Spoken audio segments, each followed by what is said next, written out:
네, 이번 수는 대표 해외 주들의 일관 성과를 나타낸 순위를 살펴보는 시간입니다. 또한 가만히 대신 무슨 일이 있었는지 하나하나 짚어볼 거고요. 저는 순위를 달린 남자 순달람 한종목입니다. 네, 증시가 이틀 연속 하락했습니다. 최근의 하락을 이끈 것은 많이들 들으셨겠지만 파월의 입이 문제였습니다. 잭슨홀에서 파월 연준 의장이 매파적인 발언을 했던 것인데요. 시장이 기대했던 것보다는 오랜 기간 동안 고금리가 유지될 것 같고, 무엇보다 이번에 파월이 왜 투자자 너네들이 앞서서 우리가 금리를 내릴 거라고 생각하는지 모르겠다라는 뉘앙스였어서 시장의 실망감도 그만큼 컸던 것 같습니다. 6월 중순부터 2달 동안 반도체를 포함한 기술주들이 강세였었는데 이번에 또 하락의 골도 그만큼 깊어서 한국 투자자분들께서는 근심이 컸으리라. 저도 컸습니다. 네, 그렇게 생각이 드는데요. 그래도 그 와중에 어떤 종목들이 선전을 하고 있고 우리는 어떤 포인트에 딱딱딱 집중을 해야 되는지 순달람이 지금부터 달려보도록 하겠습니다. 자, 오늘부터 제가 보여드릴 순위는 백투더 베이직으로 돌아가서 가장 기본적인 순위 차트를 한번 들고 와봤습니다. 오히려 오랜만에 들고 온 것 같은데 나스닥 100 기준 지난주에 가장 많이 오른 탑 10 여기에 올라와 있고요. 먼저 1위부터 순위 한번 올라가 볼까요? 희한하게 핀투어투어나 JD.com, 바이두 이런 것들이 보시면 중국 인터넷 빅테크 종목들이 다수로 많이 들어가 있다는 것을 알 수 있습니다. 순달람 준비하면서 이렇게 중국 기업들이 순위를 쫙쫙쫙 상위권을 휩쓴 것은 또 처음 보지 않나 이렇게 생각이 드는데요. 이것은 지난주에 중국 언론들로부터 미국에 상장되는 중국 주식, 그러니까 ADR에 대한 긍정적인 소식이 흘러 들어왔기 때문인데요. 요지는 우리 미국 중국 입장에서 우리는 미국 증권감독기관이랑 얘기가 잘 되고 있으니까 뭐 안심해라 뭐 이런 내용들이었습니다. 원래는 뭐 상장 폐지될 것 같다, 뭐다 뭐 이런 식으로 말들이 많았잖아요. 그리고 미국이랑 중국이랑 트럼프 때부터 사이가 또 안 좋아지고 막 예전에 한 3년 됐나요? 루이싱 커피 상장 폐지되고 디디 추싱도 막 상장 과정에서 뭐 시진핑이 화를 내기도 했었고요. 막 이런 복잡한 상황이었었는데 이게 혹시나 잘 풀릴 수 있다라는 거죠. 그런데 정작 미국 언론에서는 약간 뜨뜻미지근한 반응이라고 해야 될까요? 뭐 상황이 이전과 그리 변한 건 딱히 없다라는 논조였기 때문에 이 중국 ADR들의 상승이 지속될 수 있을지는 앞으로 좀 지켜봐야 될 것 같습니다. 자, 그리고 밑에 보면 여기 일렉트로닉 아츠, 네, 이거 게임 기업이죠. 피파 만드는 게임 기업이에요. 일렉트로닉 아츠는 아마존에서 인수할 수도 있다라는 유럽발 언론 보도가 나오면서 상대적으로 좀 강세였습니다. 최근에 마이크로소프트가 액티비전 블리자드 인수도 하고 막 이런 식으로 보면은 참 게임 기업들의 몸값이 올라가는 그런 형국인 것 같아요. 이 부분도 꼭 유념해 주시고요. 그리고 그런 것들을 다 제외해 보면은 남는 것은 심플합니다. 여기 보면 사이버 보안이에요. 여기에 해당되는 종목들은 팔로알토 네트워크스, 그리고 크라우드 스트라이크, 그리고 데이터독이 있습니다. 순달람에서 크라우드 스트라이크랑 데이터독은 다룬 바가 있기 때문에요. 순위에 처음 나온 것 같기도 하고 지난주에 9%가량 오른, 네, 오늘은 4위에 있는 팔로알토 네트워크스에 대한 내용으로 달려보겠습니다. 팔로알토는 참 살기 좋은 미국 그 서부 도시잖아요. 시스코 출신 직원들이 뛰쳐나와가지고 차리는 회사라고 합니다. 자, 각설을 하고요. 팔로알토 내용으로 다이브하기 전에 저는 우선 이것을 이쪽에서 강조드리고 싶습니다. 방송 다 보실 시간이 좀 부족하실 분들이라면 사실 이 화면만 보시고 끄셔도 됩니다. 잠깐, 그래도 좋아요는 누르셨으면 좋겠고요. 자, 다시 한번 돌아와서 여기 나와 있듯이 우리가 사이버 보안에 관심을 가져야 하는 이유가 뭘까요? 먼저 여기서 왼쪽 것을 한번 보실게요. 이 차트는 GDP 성장률과 IT 지출 성장률을 연간으로 그려본 겁니다. 여기서 주황색 선이 선진국들의 GDP 성장률이고요. 검정색 선이 IT 지출 성장률입니다. 그런데 이건 작년에 예상했던 수치예요. 그리고 빨간색, 가장 붉은색 선 여기 보이시죠? 이게 가트너에서 지난 4월에 이 IT 지출 성장률을 조정한 것입니다. 그러니까 빨간색 선이 검정색보다 이렇게 위로 올라가 있죠? 그 말은 IT에 쓰이는 투자 금액이 이전에 예상했던 것보다 더 늘어나고 있다라는 말이 됩니다. 게다가 GDP 성장률에 비해서는 훨씬 높게 이렇게 형성이 되어 있으니까 그만큼 사이버 보안에 대한 집중 성장이 좀 돋보인다라고 볼 수가 있겠습니다. 그리고 이 IT 지출에서 상당 부분을 차지하는 것이 바로 사이버 보안이죠. 사이버 보안 시장은 향후 5년 동안 두 자릿수 이상의 성장을 기록할 전망인데요. 그리고 그것을 뒷받침하는 여러 요인들이 있는데 제가 그 요인들을 오른편에 3가지 꼭지로 딱 딱 정리를 해봤습니다. 가장 먼저 해킹 사례가 증가하고 있다는 것이죠. 사이버 공격의 주기가 점차 짧아지고 있고 그 수법은 날이 갈수록 막 정교해지고 있습니다. 더군다나 러시아 전쟁에 따른 안보 위협과 대만을 둘러싼 미중 간의 갈등은 계속 고조되고 있죠. 그런데 이런 사이버 보안은 일종의 공급 부족 현상이 있다는 겁니다. 기업들은 본인들의 보안 역량을 더욱더 자주 점검하고 있는데 막상 사이버 보안에 역량이 있는 인재들은 부족한 실정입니다. 제 주변에도 뭐 보안 전문가 이런 사람들은 잘 없거든요. 그러니까 전문 사이버 보안 기업에 대한 서비스 수요는 늘어날 수밖에 없죠. 그리고 사실 이게 제일 중요합니다. 네, 바로 클라우드화입니다. 클라우드 마이그레이션이라고 부르죠. 메타버스 시대로 우리는 점차 이렇게 가고 있다는 것은 명백한 사실인데요. 그리고 이건 벌써 진부한 얘기가 됐지만 코로나 팬데믹 이후로 뭐 원격 근무 같은 뉴 노멀로 자리 잡으면서 사이버 공격에 대비를 해야 하는 수비 범위가 더욱더 넓어진 겁니다. 이 모든 사항들이 우리가 사이버 보안에 관심을 특히 많이 가져야 한다는 것으로 귀결이 됩니다. 자, 그렇다면 이렇게 중요한 사이버 보안 쪽에서 활동하고 있는 팔로알토 네트워크스는 올해 주가 수익률은 어떨까요? 제가 데이터도 크라우드 스트라이크, G스케일러랑 같이 함께해서 그려봤는데요. 올해 이렇게 시장 상황이 어려움에도 불구하고 플러스 수익률입니다. 2.7% 상승을 하고 있는데요. 이 수치는 다른 경쟁 기업들의 수익률을 완전히 압도하는 것입니다. 심지어 BUG ETF가 사이버 보안 ETF예요. 이 BUG ETF보다도 훨씬 더 좋은 성적이죠. 이렇게 지 혼자만 레벨업을 한 이유는 결국 실적이죠. 주가의 본질은 역시 실적입니다. 팔로알토의 분기 실적을 제가 한번 가져와 봤는데요. 이렇게 시장 상황이 어렵고 경기가 꺾일 것 같고 그래서 IT 지출도 줄여서 소프트웨어 기업들의 실적 전망이 하향되고 있는 시점인데 팔로알토는 서프라이즈를 낸 겁니다. 대단하지 않나요? 여기서 제일 중요한 지표는 여기 토탈 빌링스라고 불리는 총 청구 금액입니다. 이 빌링스는 매출에다가 이연 매출 증가분을 더한 것인데요. 이연 매출은 실제로 돈은 들어왔지만 아직 서비스는 다 하지 않아서 부채로 지금은 잡혀 있는 것인데요. 하지만 이것은 나중에 미래의 매출로 전환되기 때문에 향후의 매출을 따져본다고 했을 때 아주 핵심적인 지표로 꼽힙니다. 이제 항공사의 마일리지 같은 게 이연 매출이라고 생각하시면 돼요. 당중은 부채인데 나중에 그 마일리지 쓸 거 아닙니까? 네, 그런 겁니다. 그러니까 빌링스가 중요하다라는 건데 이 빌링스가 원래 시장에서는 한 25% 정도 성장할 것이다 라고 생각을 했었는데 무려 44%나 이번에 성장을 한 것이죠. 기업들이 IT 지출을 줄일 거다. 막 이런 공포감이 있던 상황에서 팔로알토의 향후 매출 성장은 더욱더 건강해졌다고 증명이 딱 되다 보니까 투자자들이 깜짝 놀라서 매수에 나선 것이라고 저는 생각을 합니다. 물론 주당 순이익도 이전에 예상했던 거는 2.26에서 2.29달러 정도 낼 거라 생각했는데 이번에 실제로 까보니까 2.39달러로 낸 거죠. 예상보다 훨씬 높은 성적을 보인 거고요. 잉여 현금 흐름 마진도 여기 31.2%도 넘기면서 수익성까지 더 증가했다는 소식에 투자자들이 많이 감동했던 것 같습니다.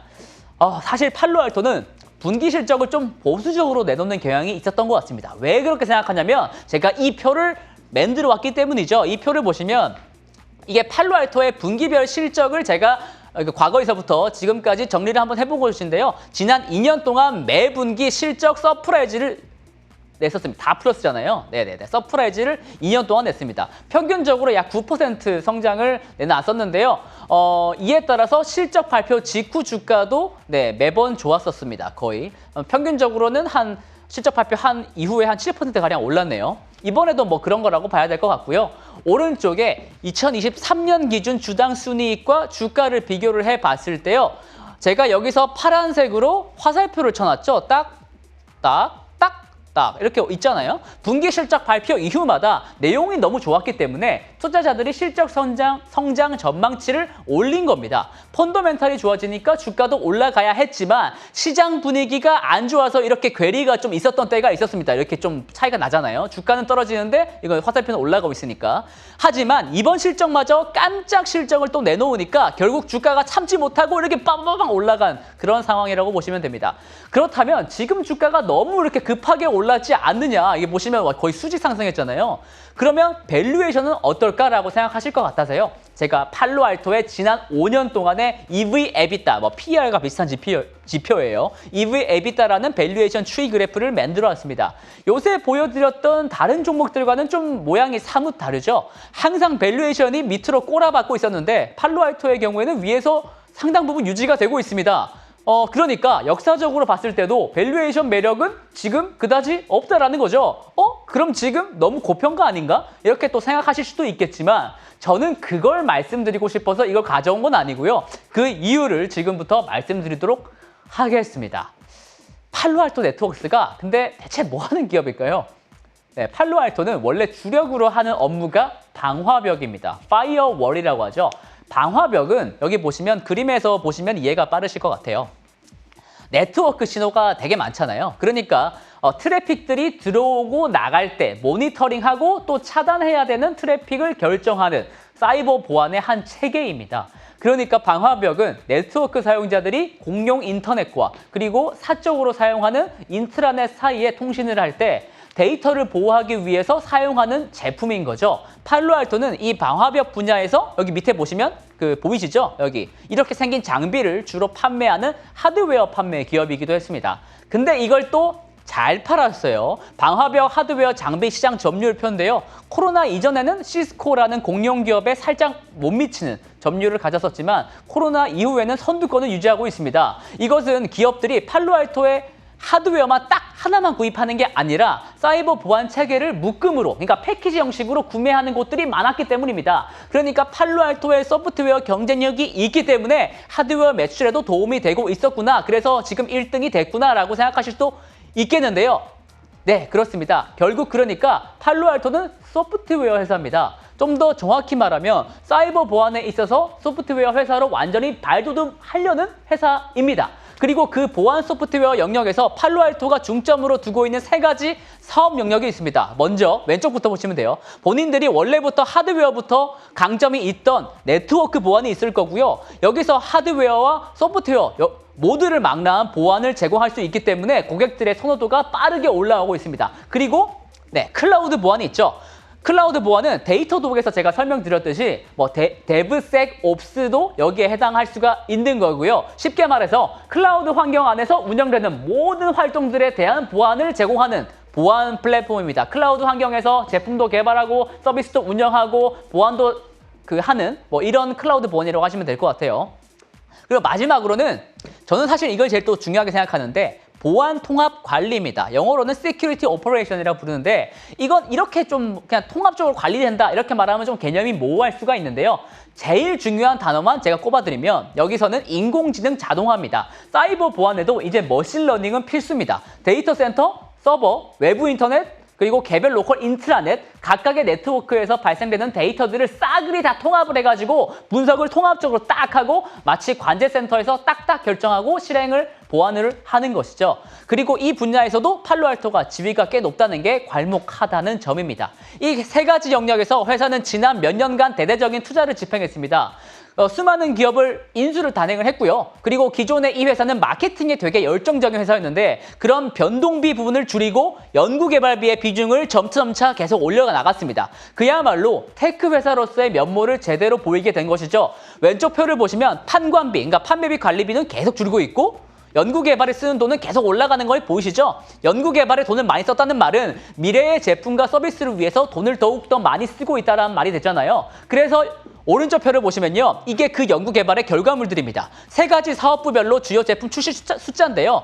네트워크 보안, 클라우드 보안, 여기 보안 통합 관리예요. 2020년에는 총 22개의 서비스가 나왔고 2021년에는 29개, 2022년에는 무려 49개의 신제품이 출시가 됐습니다. 연구개발의 결과가 좋았다는 말이 되겠죠. 그리고 이런 핵심 사업 영역에 투자를 집중하면서 투자를 하는 결과가 이제 최근에 또 발현이 되고 있다는 게 핵심입니다. 판매나 마케팅에 들어가는 돈을 줄이고 연구개발에 돈을 더 쓰면서 고객들을 불러 모아서 매출을 올리고 또 매출이 늘어나는데 마케팅은 이전보다 덜하니까 마진은 더 올라가고 이제 이런 상황이 이 그래프에서 보듯이 연출되는 중입니다. 2020년 회계 연도에서는 그러니까 과거에는 비즈니스가 소프트웨어 사스 기업으로의 전환을 위한 과도기였기 때문에 이때는 매출 증가율과 수익성이 오히려 떨어지던 시기였습니다. 근데 새로운 먹거리를 위한 인수합병을 진행하고 아까도 보셨다시피 마케팅비도 많이 올려야 됐기 때문에 근데 이런 과도기를 지나서요. 오른쪽으로 갈수록 이 선들이 우상향한다는 것을 보실 수가 있습니다. 이게 조금이지만 조금씩 올라가고 있어요. 특히 매출 대비 구독 매출의 비중이 지난 30% 중반에서 여기 40% 중반까지 빠르게 올라왔다는 게 중요합니다. 구독 매출 비중이 늘어났다는 것은 여타 소프트웨어, 그러니까 사스 기업들처럼 매출 성장의 안정성이 높아졌음을 의미하게 됩니다. 그러니까 사스 기업들이 높은 밸류에이션을 갖는 것처럼 팔로알토도 이에 버금갈 정도로 밸류에이션 리레이팅, 밸류에이션을 다시 봐야 된다라는 말이 되겠습니다. 밸류에이션 키 맞추기 이 정도로 이해하셔도 무방하지 않을까 생각합니다. 그리고 밸류에이션 얘기를 했었지만 밸류에이션이 떨어지지 않고 역사적인 상단에서 이제 팔로알토가 유지가 되고 있다고 하더라도 말이죠. 다른 경쟁 기업들과 비교해봤을 때는 그 밸류에이션이 그리 높지는 않았다는 게 되게 재밌었습니다. 크라우드 스트라이크랑 지스케일러, 데이터독과 제가 밸류에이션을 한번 비교를 해봤는데요. EV, 에비타 기준으로 했을 때 팔로알토는 이들의 3분의 1 정도의 밸류에이션이 지나지 않습니다. 물론 사업 영역이 조금씩 다르고 매출 증가율도 이 세 가지 기업들이 팔로알토보다 더 높긴 하지만요. 이제 밸류에이션 매력이 그만큼 비교를 해봤을 때는 있다는 말이 되겠고요. 그나저나 지스케일러 같은 경우에는 올해 주가가 거의 반토막이 났는데 밸류에이션도 그 중에서도 그 중에서도 147배로 가장 높았기 때문에 근데 에비타 이익률은 마이너스 29%니까 수익성이 안 나오다 보니까 이렇게 하락률이 제일 높지 않나라고 생각이 듭니다. 이런 고금리가 예견된 증시 상황에서는 이익률과 현금을 얼마나 잘 창출하는가도 반드시 보셔야 한다는 것을 방증하는 표인 것 같습니다. 자, 그리고 이제 정말 마지막으로 이 그림을 보여드리면서 마무리하도록 하겠습니다. 소프트웨어 사스 기업들을 40의 법칙이라는 것으로 제가 줄을 세워본 겁니다. 40의 법칙이라는 것은 매출 증가율과 잉여현금 흐름 마진율을 더했을 때 40%가 넘어가면 안정적으로 성장하는 사스 기업이라는 것을 알려주는 법칙입니다. 팔로알토는 제가 저기 노란색으로 조그맣게 해놨는데 무난하게, 아주 무난하게 이 법칙에 통과를 한 업체인데요. 이 40의 법칙에 통과하지 못한 기업도 빨간색 보시면은 여기 많아요. 그리고 또 이게 영역 빨간색 40의 법칙에 들어갈 수 있는 그 경계선에 위치한 기업들도 여기 되게 많잖아요. 네, 여기 팔란티어도 있고 아무튼 되게 많은데 네, 소프트웨어 기업 투자에 꼭 팔로알토가 아니더라도 소프트웨어 기업 투자에 관심이 있으신 분들은 이런 부분들을 참고하시면 좋을 것 같습니다. 아까도 말씀드렸지만 금리가 어디까지 올라갈지 모르는 상황이고 풍부한 유동성이 지금은 축소되고 있는 현재로서는 성장도 성장이지만 현금 창출력이 뛰어난 기업이 비교적 안정적이다라는 말씀을 전해드리면서요. 주식에서든 현실에서든 현금을 좋아하는 저는 또 다음 주에 더 알찬 내용들로 찾아뵙겠습니다. 이상 순달람이었습니다. 호잇!